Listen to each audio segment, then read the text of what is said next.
The magic of the Jamaican drum. Today, we're going on another fun adventure in the beautiful island of Jamaica, home of reggae music, delicious jerk, and the friendliest people you will ever meet.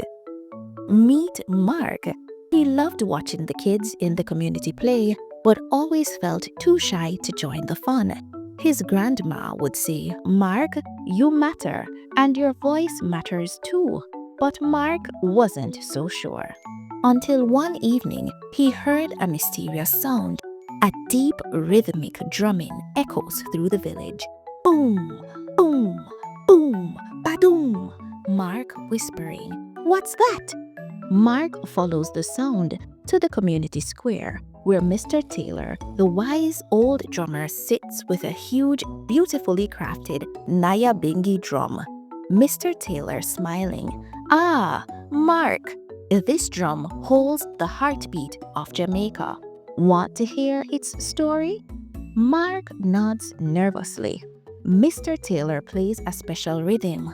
Boom, boom, boom, boom, boom. Suddenly, the drum's sound grew louder. The wind swirled and whoosh! Mark was swept into a whirl of colors.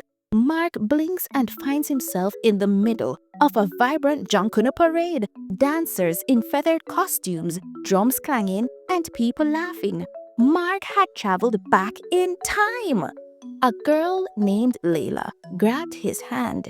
"Come dance," she said, but Mark hesitated. I don't know how." Layla grinned. "Just move with the drum. It's easy." The drum's rhythm guides Mark's feet, and soon he's dancing freely. The music then suddenly stops. A shadow looms. A grumpy man named Mr. Stone, who doesn't like too much noise, said, "All this drumming is too loud. It should be banned." The crowd gasped. Without drumming, the festival would lose its magic. Mark's heart raced. Could he help? Mark then takes a deep breath and steps forward. He bravely said, "Mr. Stone, the drum isn't just noise. It's our history. It tells stories of heroes and brings us together." Mr. Taylor smiles and hands Mark the drum. Mark plays the rhythm he just learned. Boom, boom, boom, boom, pa-doom. The crowd cheered. Even Mr. Stone's foot started tapping. Maybe the drum is special," he admitted. Then the drum sound fades and poof, Mark is back in his community.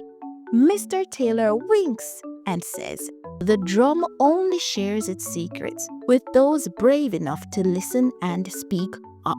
The next day, Mark joins the kids, playing cricket, laughing loudly. His grandma beams with pride. From that day on, Mark wasn't just the quiet boy under the tree. He was the boy who carried Jamaica's heartbeat in his drum and his voice.